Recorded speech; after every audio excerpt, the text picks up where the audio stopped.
A shocking incident of violence has created widespread tension in Udaipur, where 3 young men were reportedly attacked with sharp weapons yesterday. The assault was allegedly led by an individual named Sentu Das, who, along with 4 to 5 other youths, used sharp objects to injure the victims' throats.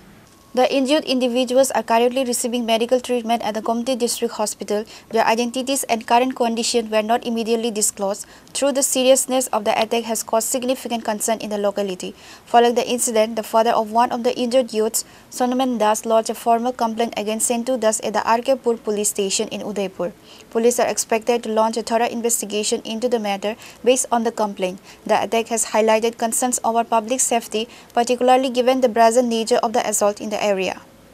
হঠাৎ করে আমি বাড়ি থেকে বেরিয়ে ফারার মধ্যে কোথাও দেখতাম মানে বেরিয়েছি বন্ধু যাবো বাড়ি থেকে বেরিয়েছি আনুমানিক 10টা বাজে বেরিয়ে প্যান্টের সামনে গেছি স্কুল থেকে নেমে স্কুলটা লক করে নামতাম মেসেজ এমন টাইমে সেন্টু দাস মানে সেন্টা গুলি চিনে মদনগ্রাম বাড়ি আমার বাড়ির দিকে তো ওরা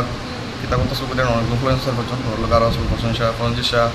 দোকান আছে এদিকে বাজমাল দোকান এরপরে দিয়া আরও দুজন আসলো ওনার নাম থেকে আমি জানি না দেখলেছিলাম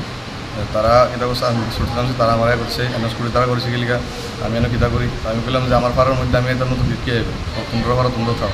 তো হেরা এই কথা বলার সাথে হেরা কিতা করছে বিজেপির মধ্যে ধাক্কা থাকি কিন্তু আমার ধাক্কা মারছে তো আমার ধাক্কা মারানোর পরে লগে লগে মানে সেন্টুদার যে হ্যাভিরে এসেরা ডাকা দিয়েছিল আমার দিকে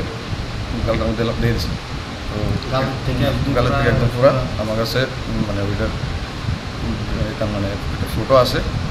তারপরে যে আমি হসপিটাল সবাই আমার লিয়ে গেছি কয়জনে মারছে তোমার আমার সেন্টু দাস মারছে আর লোক আরও দুজন আসলো আমি দেখছি না